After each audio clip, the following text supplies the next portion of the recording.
செல்ல வேண்டிய கட்டாயம் ஏற்பட்ட பொழுது கர்ப்பிணியாய் இருந்த மரியாவை தனியே விட்டு செல்ல மனமில்லாமல் சிரமங்களின் மத்தியிலும் தன்னோடு அழைத்து சென்றார். டாக்டர் டாக்டர் என்ன காலி இல்லம்மா போமா. அவர்களுக்கு சத்திரத்தில் இடம் கிடைக்கவில்லை. காலியாயிடுச்சுமா.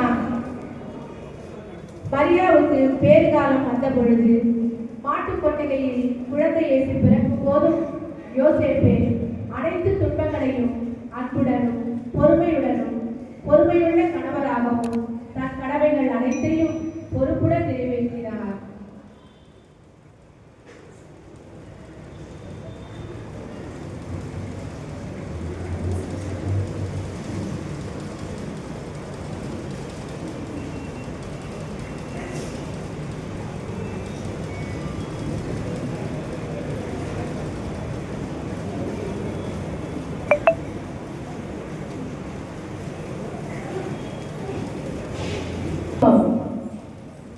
கணவன் என்னடி உன்னை கட்டினதுல இருந்து எனக்கு தலைவலிதான். நீ கர்ப்பமானதுல இருந்து எனக்கு வேதனைக்கு மேல வேதனை. எப்ப பாரு அந்த செக்கப்பு இந்த செக்கப்பு டெய்லி கட்ட செலவு வேற. நான்லாம் என் ஃப்ரெண்ட்ஸுங்களோட ஊருக்கு வெளியே போக போறேன். இந்த நேரம் பார்த்து நீ நடமாத கர்ப்பிணியா வேற இருக்கிற. நான் இல்லாத நேரத்துல என்ன எனக்கு முழுக்க ஆயிட போகுது. உங்க அம்மா வீட்டுக்கு போயிட்டு டெலிவரி பார்த்துட்டு வந்துடு. பகுதி 2. பொறுமை விட்டுக் கொடுத்தல். தூதர் யோசேப்புக்கு தோன்றி ஏரோது குழந்தையை கொல்ல தேடுகிறான். நீ குழந்தையையும் மரியாவையும் அழைத்துக் கொண்டு எகிப்திற்கு ஓடிப்போ என்றார். யோசேப்பு இதை மரியாவிடம் தெரிவிக்க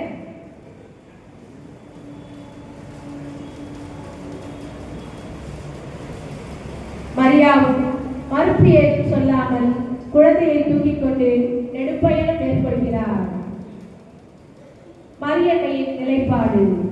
மரியா ஒரு அடிப்படை வசதியும் இல்லாமல் மாட்டுத் தொழுவத்தில் இயேசுவை பெற்றெடுத்த உடல் வலி இன்னும் குறையவில்லை.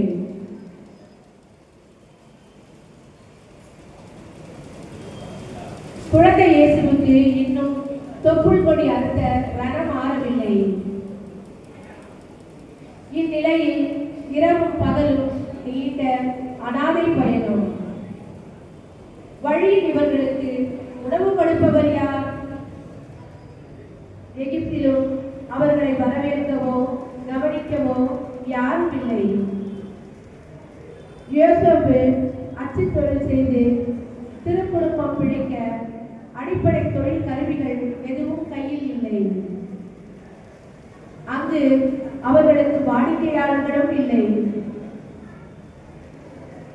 ஆபத்தான திருக்குடும்பத்தின் அனாதை சூழ்நிலைகளை மரியா முன்னறிந்திருந்தாலும் ஒரு வார்த்தை கூட மறுப்பு சொல்லாமல் பொறுமையோடு தன் சுயநலத்தை துறந்து யோசேப்பின் கனவு விருப்பத்திற்கு கீழ்ப்படித்து நடந்தார்.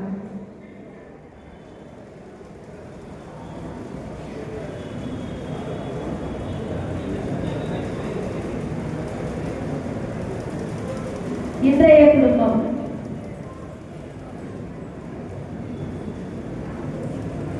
கணவன் என்னடி எப்ப பாரு டிவி போன் பைத்தியம் போல இருக்கிற.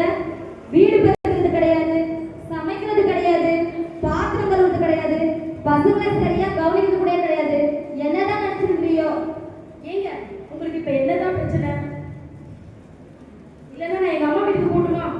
போனே போ, இனி திரும்பி வந்துடாத. நானாச்சும் நிம்மதியா இருக்கிறேன். பகுதி 3. இயேசுவின் கீழ்ப்படி ஞானத்திலும் வளர்ந்தார்.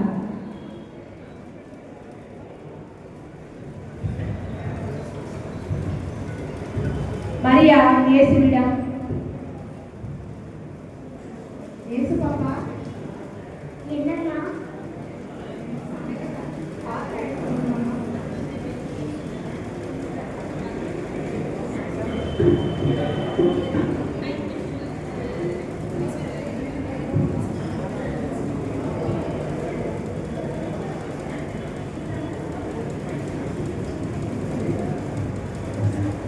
மகனே,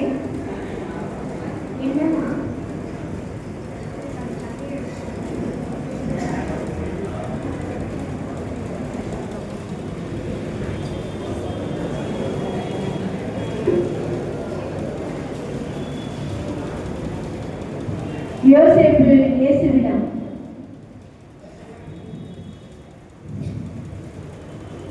இயேசு இயேசு அந்த உளியை எடுத்துக்கொண்டு வாப்பா.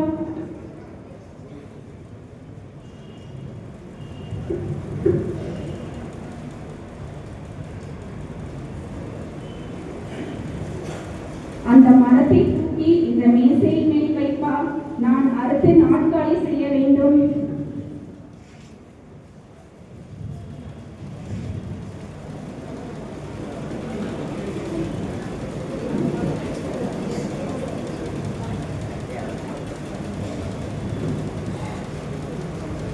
இயேசு 12 வயதில் எருசலேம் தேவாலயத்தில் யூத மத குருக்களுடன் மதத்தையும் கடவுளையும் பற்றி விவாதித்தார்.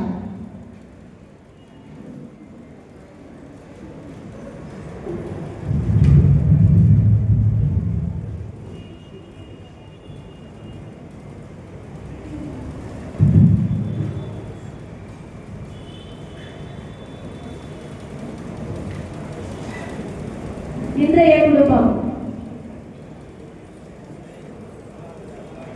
அம்மா மகனிடம்,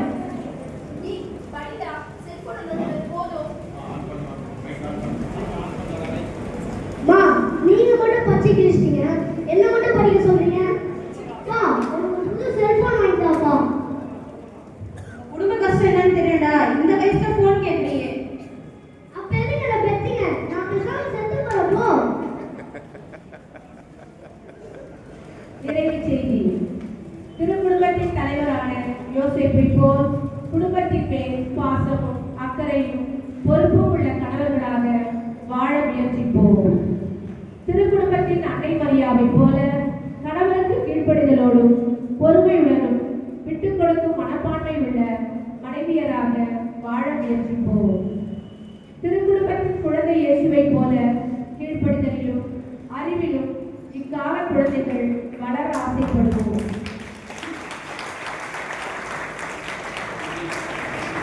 இயேசுவில் பிரியமானவர்களே,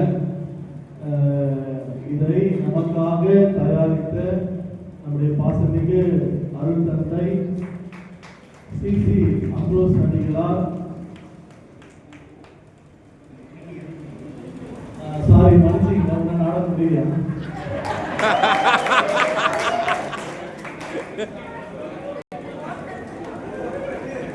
குடும்பத்தை உறவுகளால் உருவாக்குவோம், அன்பால் உரமாக்குவோம், ஒற்றுமையை பாலமாக்குவோம், விட்டுக் கொடுத்து வளமாக்குவோம், சகிப்புத்தன்மையை செழிப்பாக்குவோம், தியாக குலத்தால் திடமாக்குவோம். அனைவருக்கும் நன்றி. இயேசுவில் பிரியமானவர்களே, இந்த நாடகத்தை நமக்காக எழுதியவர் அருள் தந்தை சிசி அம்ப்ரோஸ் அடிகளார். வில்லியம் தந்தை குரூப்ல மெசேஜ் போட்டோன்னே முதல்ல எங்க பங்கிலிருந்து கண்டிப்பா ஏதாவது ஒரு நிகழ்ச்சி இருக்கும், நாடகம் கண்டிப்பாக தருகிறோம் என்று சிரமம் எடுத்து அருமையாக பண்ணியிருக்கிறார். இயேசு பிரியமானவர்களே, 40 ஆண்டுகளை கடந்து மூத்த குருவாக பேரருள் தந்தையாக எங்கள் மலைவட்டத்தை விஎம் தந்தையோடு இணைந்து சூப்பரா வழிநடத்துகிறார். தந்தை அவர்கள் கடந்த ஆண்டுகளில் எல்லாம் பார்க்கிற போது மறை மாவட்டத்தில் எங்கெங்கெல்லாம் பிரச்சனை இருக்கிறது, எங்கெங்கெல்லாம் எந்தெந்த பங்குல ப்ராப்ளம் அதிகமாக இருக்கிறது, அந்த பங்கிற்கெல்லாம் இருந்த பேராயர்கள் அனைவருமே தந்தை அவர்கள் தான் அனுப்புவாங்க. போப்பா சால்வ் பண்ணுவாப்பா அப்படின்னு சொல்லிட்டு உணவு அருந்துகிற போது, தந்தையோடு உறவாடுகிற போது, உரையாடுகிற போது அவர் ஞானத்தை பொழிந்து கொண்டே இருப்பார். எப்படி அவர் பங்கை வழி நடத்துகிறார் என்று நான் குருமானவனாக 9-10 வருடங்களுக்கு முன்பாக திருத்தொண்டனாக இருந்தபோது தந்தை அவர்கள் கிரியேட்டிவ் பாஸ்டர் மினிஸ்ட்ரி, புதுமையாக புதினமாக எப்படி பங்கை வழி நடத்துவது என்று ஒரு மிகப்பெரிய ஆய்வு கட்டுரை வைத்து எங்களை பங்கை வழி நடத்துவது